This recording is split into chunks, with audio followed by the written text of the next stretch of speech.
I never thought I'd be telling this story, but here I am. Everything started 5 years ago at a local baseball game. I was there with my college friends, and that's where I first saw my wife.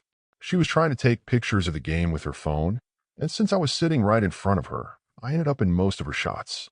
Instead of getting upset, I just smiled at the camera. She showed me the pictures later, and we both laughed about it. We exchanged phone numbers and social media that day, but we didn't talk much at first. A few weeks later, she messaged me on Instagram, asking how I was doing.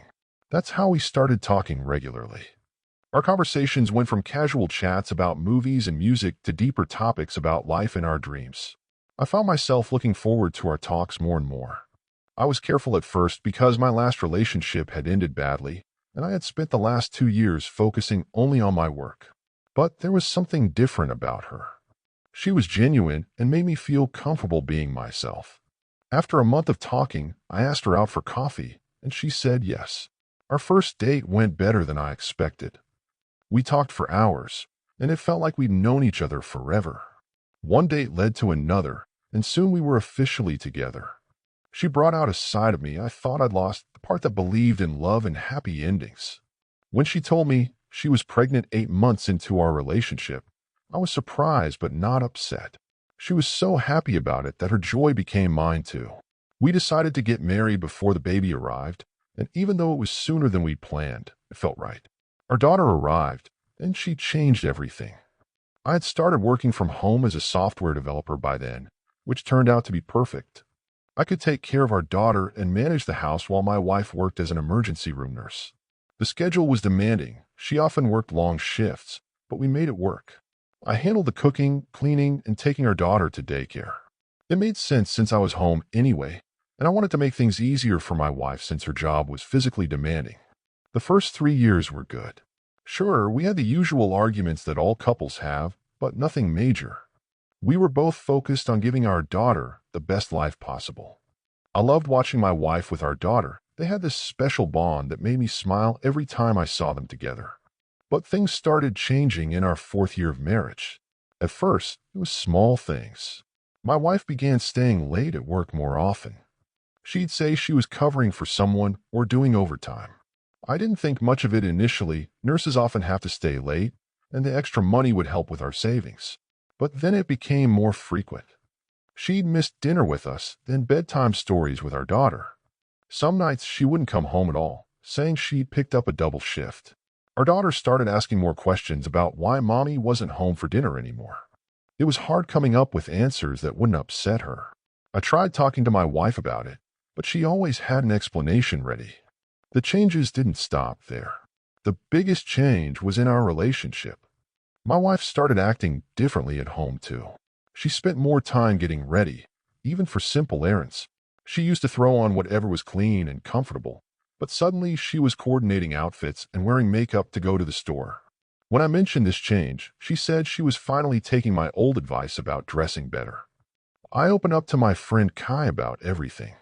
He'd been my friend since college, and I trusted his judgment. He suggested 2 possibilities. Either my wife was seeing someone else or she wasn't happy in our marriage anymore. I didn't want to believe either one. We'd built a life together, had a beautiful daughter. How could she throw that away? I tried to fix things. I scheduled marriage counseling sessions, but she always had an excuse not to go.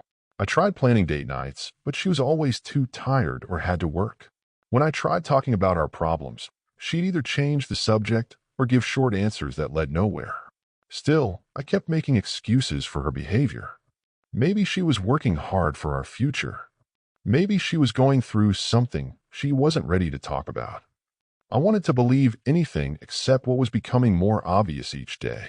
Then came the phone call that changed everything. We were having a rare family moment one evening. My wife was playing with our daughter in the living room while I was making spaghetti for dinner. Her phone rang, and instead of answering it there, she rushed outside. In all our years together, she had never done that. I stopped stirring the sauce and moved closer to the door. I could hear her voice. She was speaking quietly, but excitedly, completely different from her usual tired tone lately. When she came back inside, she acted like nothing had happened. She played with our daughter for a few more minutes, then casually mentioned needing to go to the grocery store. I watched as she went to get ready. She took a shower, put on makeup, and chose her clothes carefully, all for a simple trip to buy groceries. This wasn't the woman who used to run to the store in sweatpants and a messy bun. Something was definitely wrong.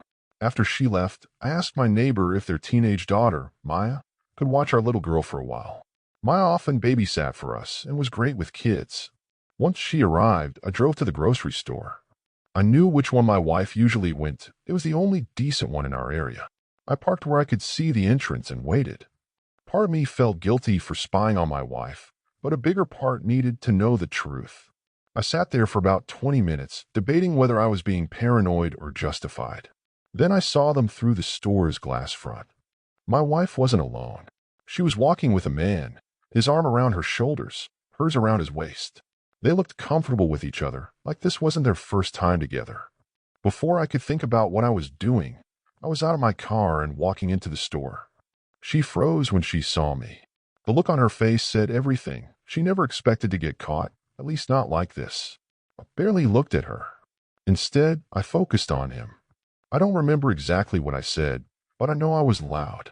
Other customers stopped to watch. Some pulled out their phones to record, but I didn't care. The store manager came out to see what was happening. When he realized one of his employees was involved in an affair with a married woman, he fired him on the spot. I left after that. I couldn't stand to be there any longer. My wife came home later that night. She tried to explain, tried to apologize, but her words made everything worse. She said she thought she could have her fun and then come back to our family like nothing happened. That's what hurt the most, knowing she thought she could play with our lives like that. The truth came out in pieces. She'd been seeing him for over 6 months. All those late nights at work were lies. Every time she said she was covering a shift for someone, she was with him. While I was at home, taking care of our daughter, making dinner, keeping our house running, she was living a different life. I asked her to leave that night. She stayed at her friend's place while we sorted things out. The divorce was quick. There wasn't much to discuss. I got custody of our daughter since I've been her primary caregiver anyway. My wife didn't fight it much. Maybe she knew she didn't deserve to. It's been over a year now. Our daughter is doing well, though she still asks about her mom sometimes. My wife sees her every other weekend, but that's about it. The pain isn't as sharp as it used to be, but it's still there. I'm not angry anymore, just disappointed. I keep thinking about all the signs I missed or ignored. I'm focusing on being the best father I can be. I want our daughter to grow up knowing what honesty and loyalty mean. I want her to understand that love should make you want to be a better person, not a worse one. Some days are harder than others, but we're making it work. Kai checks in on us regularly, and Maya still babysits when I need help. We've built a new normal. It's different from what I imagined my life would be, but it's okay. My daughter's smile makes everything worth it. She's my priority now, and that's enough. I haven't started dating again, and I'm not sure when I will. For now, I'm learning to trust my instincts more. Sometimes the hardest part isn't the betrayal itself, but accepting that the person you trusted most could hurt you so deeply. But life goes on, and we're going with it one day at a time. Thank you for watching. If you enjoyed this story, please hit that subscribe button to help us reach our goal of 1,000 subscribers. Don't forget to give it a thumbs up and share it with friends or family who might enjoy it too. Your support means a lot. And if you have any thoughts, questions, or story ideas, drop them in the comments below. I'd love to hear from you. See you in the next story.